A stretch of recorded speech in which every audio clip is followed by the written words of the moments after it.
दोस्तों, अगर आपको गेम ऑफ थ्रोन्स और आउटलैंडर जैसी हिस्टोरिकल सीरीज की स्टोरी लाइन पसंद आई और अब उसके खत्म होने के बाद आप वैसी ही सीरीज देखने का ढूंढ रहे हो जहां पे आपको शाही महलों की चमक, वहां की कहानियां, मस्त लोकेशन, एस्थेटिक सिनेमेटोग्राफी और रोमांस देखने को मिले, तो आप बिल्कुल सही जगह आए हो। नमस्कार दोस्तों, स्वागत है आपका अपने YouTube channel movie and box में, जहां हम आज आपके लिए लेकर आए हैं कुछ बेहतरीन हिस्टोरिकल और रोमांस बेस्ड वेब सीरीज। जिन जिन लोगों ने गेम ऑफ थ्रोन्स देखी है ना, उन्हें तो पता है कि ये सीरीज बस एक सीरीज ही नहीं बल्कि एक इमोशन है। उसके बाद इसके टक्कर की अभी तक कोई ऐसी सीरीज मुझे मिल ही नहीं पाई यार। लेकिन हाँ, इससे मिलती जुलती बहुत सी वेब सीरीज आ गई हैं जिन्हें देखकर आप कह सकते हो कि हाँ, ये भी कुछ कम नहीं है। और साथ ही हम कुछ ऐसी romance based historical web series की भी बात करेंगे जो हमें पास्ट की सेंचुरी के टाइम पे ले जाती है और बहुत एस्थेटिक सा फील करवाती है। तो चलो शुरू करते हैं फिर अपनी पहली सीरीज के साथ, जिसका नाम है द हाउस ऑफ ड्रैगन। ये सीरीज गेम ऑफ थ्रोन्स का प्रीक्वल है, यानी कि इसकी बैक स्टोरी का एक हिस्सा है जिसमें द हाउस ऑफ टारगेरियन की इंटरनल पावर स्ट्रगल को दिखाया गया है। इस सीरीज के टोटल 2 सीजन आ चुके हैं और सीजन 3 जुलाई में प्रीमियर होने वाला है। ये सीरीज विसेरिस टारगेरियन के शासनकाल और उत्तराधिकारी के संघर्ष पर केंद्रित है, यानी कि आयरन थ्रोन का मालिक कौन बनेगा। जहां उसकी जब वाइफ की डेथ हो जाती है और उसका कोई भी मेल हायर नहीं बचता है, तो वो अपनी बेटी रिनेरा टारगेरियन को वारिस घोषित करता है। लेकिन विसेरिस जल्द ही दूसरी शादी कर लेता है और उससे एक बेटा पैदा होता है जिसका नाम है एगन। इसके बाद शुरू होती है असली कहानी, रिनेरा वर्सेस एगन, कौन बनेगा आयरन थ्रोन का उत्तराधिकारी। साथ ही रिनेरा का अपने अंकल डेमन के साथ हस्बैंड वाइफ बनने तक का सफर भी बहुत कॉम्प्लिकेटेड दिखाया गया है। ये सीरीज गेम ऑफ थ्रोन से लगभग 200 साल पहले की कहानी दिखाती है। हर सीन सिनेमैटिक फील देता है और ड्रैगन के विजुअल भी काफी शानदार है। अगर आपको इंटेलिजेंट स्टोरी टेलिंग और रॉयल पॉलिटिक्स पसंद है तो ये सीरीज आप बिल्कुल भी मिस मत करना। नेक्स्ट हम बात करेंगे द लास्ट किंगडम की। ये एक हिस्टोरिकल ड्रामा सीरीज है जो 9वीं और 10वीं सदी के इंग्लैंड पर आधारित है। ये कहानी सैक्सन और वाइकिंग के बीच संघर्ष को दिखाती है। कहानी का मेन कैरेक्टर उट्रेड ऑफ बेवनबर्ग है, जो जन्म से सैक्सन होता है लेकिन वाइकिंग उसे पालते हैं। और यहीं से शुरू होता है अल्टीमेट इंटरनल कॉन्फ्लिक्ट। उट्रेड का अल्टीमेट गोल है अपने एंसेस्टर किले बेवनबर्ग को वापस लेना, जिसे उसके अंकल ने छीन लिया था। कहानी का सबसे दूसरा पावरफुल कैरेक्टर है किंग अल्फ्रेड द ग्रेट, जो वेसेक्स का राजा है और उसका सपना पूरे इंग्लैंड पर कब्जा करने का है। अल्फ्रेड और उट्रेड का रिलेशन बहुत कॉम्प्लेक्स है, जिसमें रिस्पेक्ट भी है और कॉन्फ्लिक्ट भी। अगर आपको वार स्टोरीज पसंद है ना, तो आपको ये सीरीज बहुत पसंद आएगी। साथ ही मिडविल इंग्लैंड का सेटअप बहुत ही एस्थेटिक लगता है। जो कॉस्ट्यूम है, विलेजेस, फोर्ट्स, ये सब रियलिस्टिक लगते हैं और डार्क और मडी रो इन्वायरमेंट वाइकिंग एरा को परफेक्टली कैप्चर करता है। तो जिन्होंने भी अभी तक ये सीरीज नहीं देखी है, तो भाई किस चीज़ का वेट है, जल्दी से जाओ और देखना शुरू कर दो। नेक्स्ट हम बात करेंगे रेन सीरीज की। ये सीरीज 2013 में रिलीज हुई थी, जब 2013 में इसका फर्स्ट सीजन आया था। उसके बाद से लेके अब तक इसके लगभग 4 सीजन रिलीज हो चुके हैं और चारों के चारों बहुत ही मस्त हैं। इस वेब सीरीज की कहानी स्कॉटलैंड की रानी मैरी स्टुअर्ट पर आधारित है। थ्रोन में बैठने के लिए कोई मेल हायर ना होने की वजह से मैरी बचपन से ही क्वीन बनने के लिए एलिजिबल हो जाती है और उसके बाद उसे फ्रांस भेजा जाता है ताकि वो प्रिंस फ्रांसिस से शादी करके पॉलिटिक्स अलायंस मजबूत करे। लेकिन फ्रांस का रॉयल कोर्ट खतरनाक होता है। हर तरफ पॉलिटिक्स, साजिशें और हिडन एनिमीज होते हैं।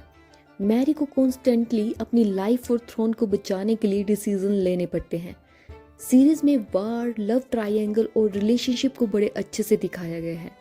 जहां एक तरफ मैरी और फ्रांसिस की लव स्टोरी की कहानी इस सीरीज को एक बड़ा एलिमेंट देती है, वहीं मैरी और बैश के पैशनेट कनेक्शन को भी लोगों ने काफी पसंद किया। बैश प्रिंस फ्रांसिस का सौतेला भाई है और सच में मैरी से प्यार करता है, लेकिन उनका रिलेशनशिप बहुत कॉम्प्लिकेटेड सा रहता है।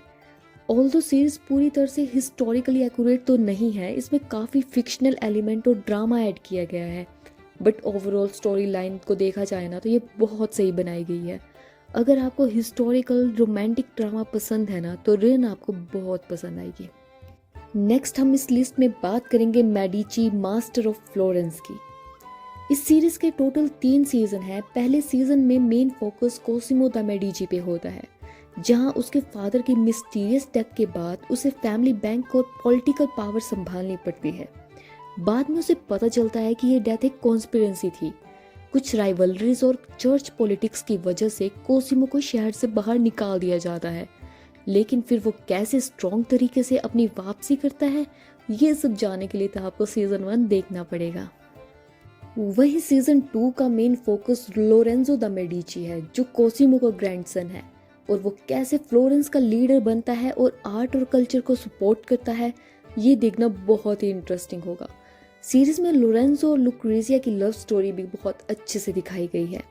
ये सिर्फ पॉलिटिक्स पर बेस्ड नहीं है, बल्कि ये पावर, लव, बिट्रेयल और लेगेसी की स्टोरी है। बाकी जैसा कि आपने देखा भी होगा कि भाई इस टाइप की सीरीज के सबसे मेन फीचर्स जो होते हैं ना, वो है इसके दिल को छू लेने वाले विजुअल्स।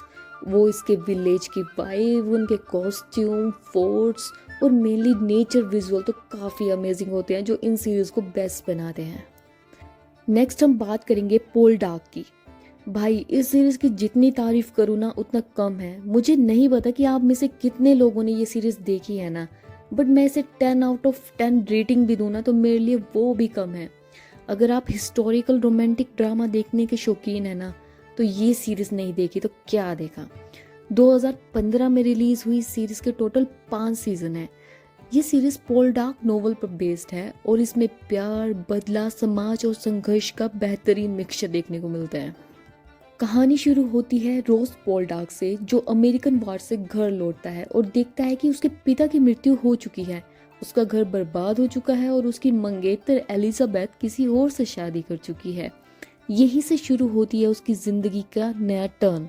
रोज की मुलाकात डेमेल्जा से होती है, जो एक गरीब घर की लड़की है। रोज उसे अपनाता है और कैसे उनकी लव स्टोरी आगे बढ़ती है, ये आप सीरीज देख कर जाना, क्योंकि अगर मैं सब यही बता दूंगी तो भाई सीरीज में क्या देखोगे। लेकिन इस पूरी सीरीज में जो इसकी शान बनाए रखती है वो है इसकी लोकेशन। भाई क्या नेचुरल एस्थेटिक लोकेशन है। चारों तरफ समुंदर, क्लिफ्स, माइन, सबको बड़ी खूबसूरती से दिखाया गया है। एक रोमांटिक ड्रामा में इससे ज़्यादा और क्या चाहिए। बट मेरा पर्सनल सजेशन है कि इस सीरीज़ को पक्का देखना और बताना कि ये आपको कैसी लगी। और अब हम बात करेंगे आज की अपनी लास्ट वेब सीरीज़ की, जिसका नाम है द पिलर्स ऑफ अर्थ। ये हिस्टोरिकल ड्रामा मिनी सीरीज़ है जो 12वीं सदी के इंग्लैंड में शुरू होती है और इसमें पावर, स्ट्रगल, रिलीजन, लव और बिट्रेयल का शानदार मिक्सचर है, जो काफ़ी हद तक गेम ऑफ थ्रोन जैसा फील देता है। कहानी छोटे से टाउन किंग्स ब्रिज के इर्द गिर्द घूमती है, जहां एक ग्रैंड कैथेड्रल बनाने का सपना है।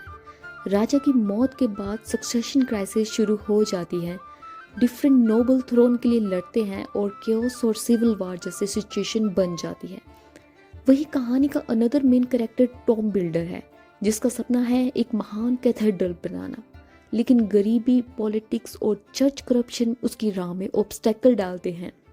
स्टोरी लाइन इमोशनल और इंस्पायरिंग है और मिडिवल एरा की सेटिंग बहुत ही रियलिस्टिक लगती है। कॉस्ट्यूम और सेट भी बहुत ही अमेजिंग है। सच बताऊं तो ये एक अंडररेटेड मास्टरपीस है, तो इसे ज़रूर देखना, बिल्कुल भी मिस मत करना और बताना कि आपको ये सीरीज़ कैसी लगी। तो दोस्तों ये थी हमारी कुछ हिस्टोरिकल वार बेस्ड और रोमांटिक वेब सीरीज़ जो काफ़ी फेमस हुई और जिनका लोगों में काफ़ी ज़्यादा क्रेज़ है। तो दोस्तों जिन्होंने ये सीरीज़ देखी है और उन्हें पसंद आई तो वीडियो को एक लाइक ज़रूर देना, और जिन्होंने अभी तक नहीं देखी है ना वो जल्दी से जाके इन्हें देख लो, क्योंकि ये नहीं देखा तो क्या देखा। बाकी अगर आपकी और भी कोई फेवरेट वेब सीरीज़ है इनके अलावा तो आप नीचे कमेंट सेक्शन पे ज़रूर मेंशन करना। तो दोस्तों चैनल को सब्सक्राइब करना मत भूलना। मिलते हैं अपनी नेक्स्ट वीडियो में, तब तक के लिए good bye and have a nice day.